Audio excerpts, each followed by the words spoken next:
Hi everybody. We're going to go back in time to the late Cretaceous, but you can stay in your seats, but I hope you all know how to swim because we're underwater. Welcome to the Western Interior Seaway. Now in this seaway, of course, there's a very large lizard. For the sake of argument and fun, for right now, we're going to say that you're that very large lizard, a 13-meter-long lizard that tried to evolve into a whale.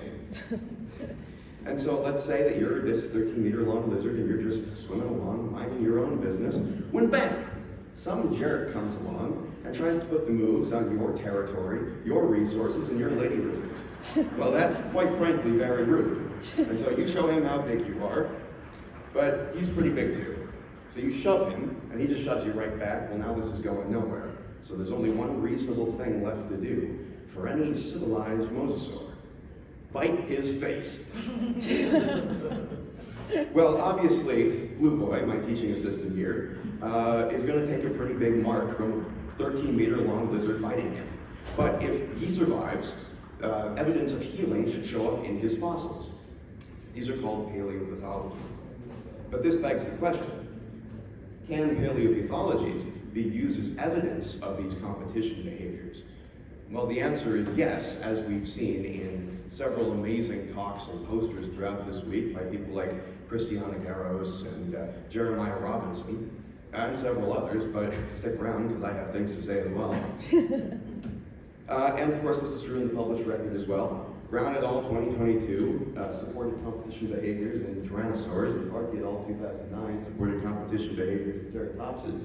They both employed high sample sets of both pathologic and non-pathologic material to identify trends in potential competition behaviors in both animal groups.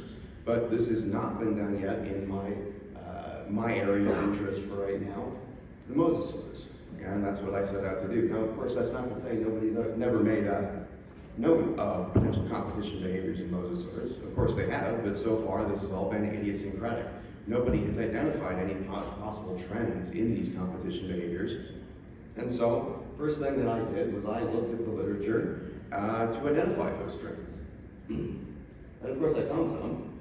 So across 19 published specimens with damage that was attributed to being caused by other mosasaurs, I found that there were 8 genera across 4 subfamilies. And by far, the Mosasaurines seem to be the most commonly pathologic, followed by the Tylosaurines and Plioplatecarpinae and Thai, and least commonly the Halisaurinae, with no publications at all about paleopathologies in Tethysaurinae or Yaguarasaurinae. To look at this on a phylogenetic map, as you can see, there's not a lot of very strong trends that you can identify other than the fact that the Mosasaurines seem to be the angriest with each other, at least what the literature seems to imply. And there are also morphologic trends that we can identify. So in particular, you can see that the dentaries seem to be the big victim, followed by the premaxillae and the frontals. And there is actually quite a strong right-lateral trend in where we're seeing these pathologies, in spite of the fact that there is no right-lateral bias in the material available in the literature. So this leaves us with several unknowns. How common are these suggested competitions within the group? Are the indicators of taxonomic differences in competition rates implied in trends observed in literature reflected in a larger sample set? Are the morphological trends observed in published pathologic features consistent with what can be observed in a larger sample set? And are the trends observed in the literature implying handedness in aggression behaviors reflected in a larger sample set? So, to answer these questions and more, I did, of course, a material survey. I went across to 15 museums and looked at all the mosasaur specimens in their collections. Across those 15 museums, I ended up taking data on a total specimen count of 208. That is 208 specimens with their own specimen numbers, of which 33 were pathological, that is 16%, and the total elements looked at across those 208 specimens was 1,789. Which I think might make this, as far as I'm aware, the largest mosasaur survey that's ever been done. And across those 1,789 elements, only 53 were pathological. Now, I did I'm primarily focused on evidence where there was evidence of healing. This is antemortem trauma. This is where I can be sure that the animal survived the encounter. The issue with paramortem and post-mortem trauma is that in the fossil record they're very difficult to distinguish. So it's difficult for me, except for, unless I have additional contextual evidence, to distinguish whether damage was caused in a deadly attack or whether it was caused during some kind of scavenging event after the death of the animal. And so I use a pretty simple set of logical questions, which I think a lot of people who study traumatic paleopathologies ask themselves as well, but it's never been fully established, so I'm going to go ahead and do that here. I ask the first question, is the feature endogenous? And if it is not, we can assume that it is just an encrusted feature. The next question is the feature common to members of the same taxa or related taxa? If it is, then it is an anatomical feature with some level of individual variation that looks weird. And does the feature show evidence of remodeling, healing, or bone structure? If no, then it's probably post or paramortem damage. Once again, we can't really distinguish those kind of things very easily. And then my final question is, can the feature be associated to some sort of damage? Because if it is not, then it could simply be a memory disease. But if it is, then I can say with a fair amount of confidence that there is some injury that is healing there. So, in my pathologic material, the proportion of, I looked at the proportions of the total elements possessing pathologic features, in which almost half, 43.5% of all pathologic elements were dentaries, and followed by premaxillae at 13.2% and maxillae. It seemed like the posterior elements, the pathologic features, were significantly less common. When I look at the proportion of total pathologic features by the elements, once again, the dentary seems to be the big victim. Interestingly, followed by a huge jump in frequency in the frontals. I should note that the reason for that is because there is one very impressively marked up Cladastes in the Field Museum, in which there are actually 15 pathologic features on the frontal alone, which is why we have this huge jump. And of course, the premaxilla and maxilla are once again pretty common victims of these pathologic features, followed by all of the posterior elements. I also wanted to ask the question of, was that apparent right-lateral bias from the literature survey reflected in my primary survey? It is not, and if anything, there's actually a slight left-lateral bias. So you can see this both represented as a pie chart and as sort of a heat map here. Darker green means more frequent pathologic features, light green means less frequent pathologic features. And if we look at the total individual pathologic features, it's actually almost equal across the board. Once again, a slight left lateral bias as opposed to the right lateral bias seen in the literature. And once again, there's actually not a very strong element bias or a material bias between the left and the right, either between just all of the elements that I looked at or the complete elements that I looked at, that being individual bones from the skull that were broken or incomplete. There is a slight left, there is a slight left lateral bias in both of these, but not enough to account for why that right lateral bias from the literature survey went away. So it seems like what we saw in the literature was something of just happenstance. So if you look at the individual elements, the frequencies in the individual elements, the dentaries are, unsurprisingly, once again, the most commonly pathologic material. 10.8% of all dentaries possess some sort of pathologic feature. Followed by 8% of maxillae and over 3%, or 8% premaxillae and 3% of maxillae. And all posterior elements fell between 1 and 3%. So not very common. I looked at this, of course, taxonomically as well. As with the literature survey, I started with the subfamilies. And once again, Mosasaurians are the most commonly pathologic mosasaurs. With almost a quarter of all mosasaurians that I observed having some kind of traumatic pathology. This is followed by Plioplatecarpines and least of all, Halisaurinae. If we break this down to the species level, this is only including species in which I had enough to identify a trend. There were several species in which I only had 1 to 3 specimens of. By far, Mosasaurus, and in particular, Mosasaurus missouriensis, is the most pathologic species of mosasaur, and Tylosaurs seem to be the least.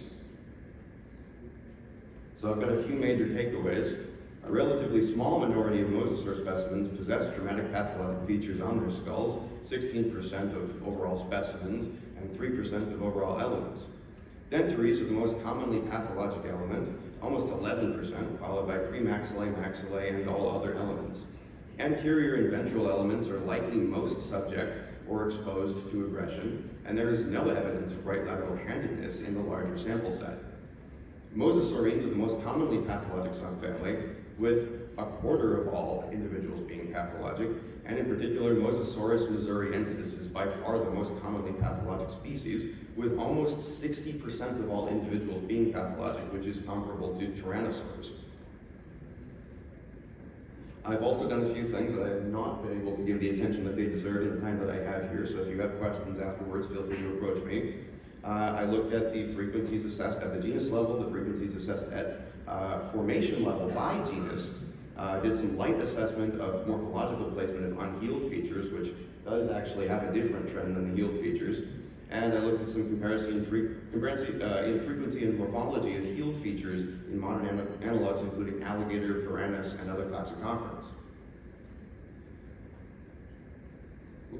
What I have left to do is estimate the sizes of specimens based on measured material, identify trends in sizes of specimens possessing pathologic features, use pathologic features to estimate sizes of offending individuals, identify trends in sizes of individuals that potentially created the pathologic features, scan and analyze silicon molds of pathologic features, assess healing stages of pathologic features at the time of death of pathologic specimens, and of course, write the damn thesis. I want to give a special thanks to all of the museums that I visited. Like I said, there were 15 of them so far. I will be visiting the AMNH in the next couple of weeks. I want to thank my committee members. Whoop. Now the spoilers. I want to thank my committee members, all of the people who helped me collect my data when they came with me to collections, and of course the incredibly patient and hard-working collection staff of all of the museums that I visited. And I want to thank my funding sources for giving me money to make this possible. Of course, a big road trip across the continent is not necessarily cheap for a master's student. And I want to, of course, as you guys already saw, I want to thank all of you. And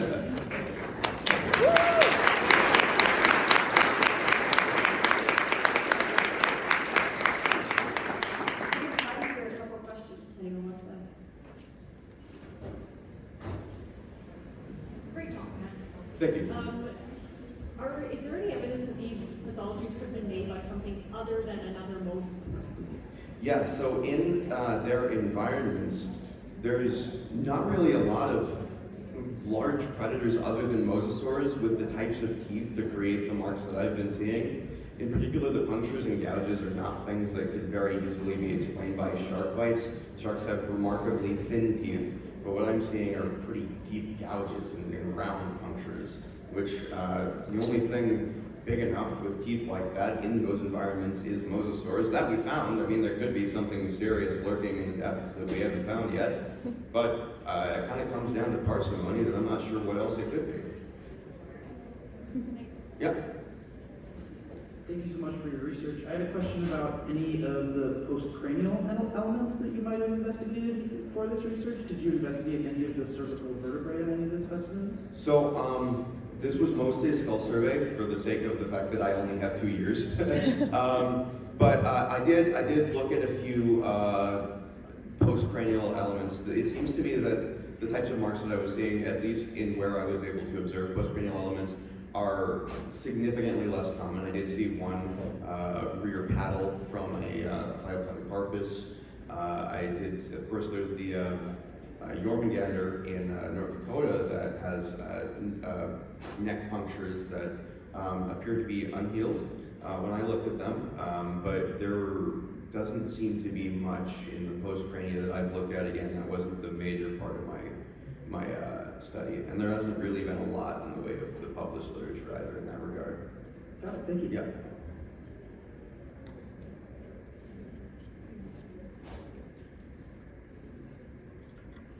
Hi, all right, so we have a little bit of extra time because the talk session is running a bit early. So I want to ask you a question. How common are dentaries with respect to the other elements? Is there bias in I don't know if it necessarily, oh, my slides are gone, that's okay. So dentaries were technically the most common thing that I observed, but not strongly. So I think that overall, above things like the maxillae and other elements that you see on both sides of the skull, that there were probably about less than 30 more dentaries than the next highest element. Yeah. Mm-hmm.